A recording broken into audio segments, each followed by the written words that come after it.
I came to Budapest to this conference on urban greening. Since the last year I've been investigating building integrated agriculture. I've had support and a lot of energy to investigate how food can be grown in city spaces. And while I've visited about 50 projects and been creating a lot of observations and conclusions, and I came to share some of those. My background is I lived in Shanghai for 4 years. And there I felt personally the challenge of air pollution, soil pollution, rainwater pollution. Imagine, I collected rainwater on a rooftop and it was pink. So, and not to mention the PM 2.5 and what that means for eating food in a city with pollution. This is a huge challenge. Personally, I'm an architect looking at how we can design around these problems. Today I presented on some solutions like a cold frame, self-irrigating boxes as well, which we can use to ease the pain of some of these problems. But in the face of pollution, it's really important that we stay aware and that we are committed to growing safe food in our cities. For building integrated agriculture, the resources are quite endless. We have hydroponics, aquaponics, greenhouse rooftop farming, farming in city tunnels. We have farming in Singapore in shipping containers, on parking garages, and stairwells. I mean, you can really find food production in any kind of space. And actually the project I'm leading is named Upfarming, and this is a term I coined to relate to upcycling. It's about creating some kind of productive use out of an unused space. I think the most important part is that people get connected to their food again. Our current style of picking something up in the supermarket and having absolutely no idea where it came from or who has been in this line to have that food reach you, it's very unhealthy. And I think the more you get to know your farmer, also the safer your food is. When you can hug your farmer, you know it's pretty safe. And also it helps us to have a better idea of nutrition.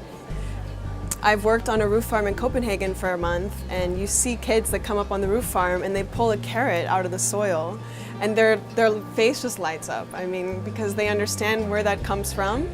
And it just makes it a little bit more interesting to eat the food where you know where it is.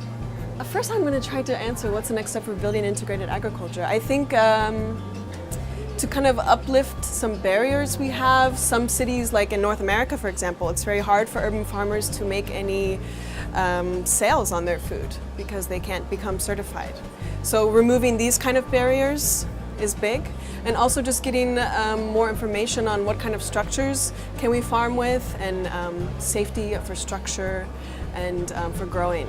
Also to get a bit more experience with business models. So in the current phase, there's still a lot of testing on what kind of business model is best for my project. Is it community-supported agriculture? Is it restaurant-supported agriculture?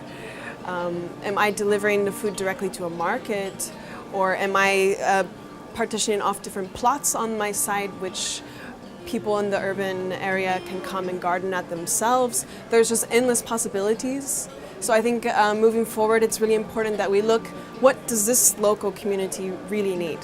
For me, I've just spent this whole last year dedicating all my time to this topic, and my background is green roofs. And this year I got pushed from a mentor of mine to look at food production on roofs, and this kind of led me to, well, what if we produce food on walls or in balconies or inside or in the basement?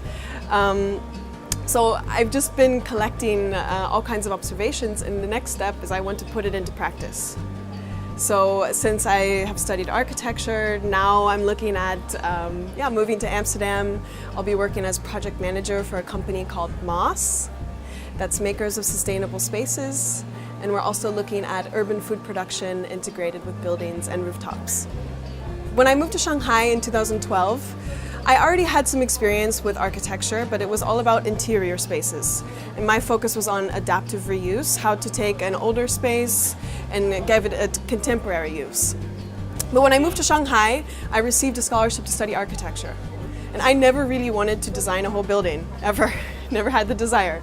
But I started looking at the spaces which we had in Shanghai and what's available to add something green in the space.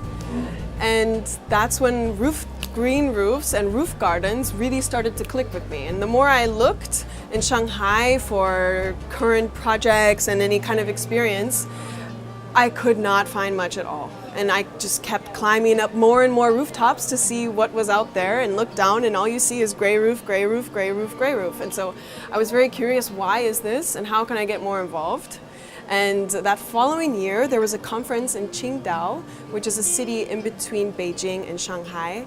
And at this conference was Manfred Kohler, who he's also been presenting at the conference today.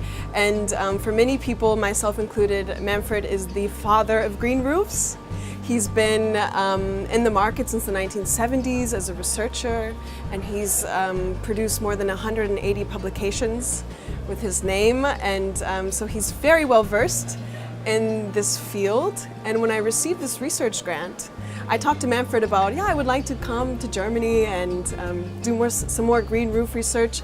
And Manfred said, well, we already know pretty much everything about green roofs, but we need more information on food production on roofs.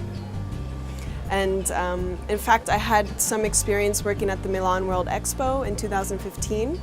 And I was stationed at the USA Pavilion, where we had a massive vertical farm on the facade about the size of a football field.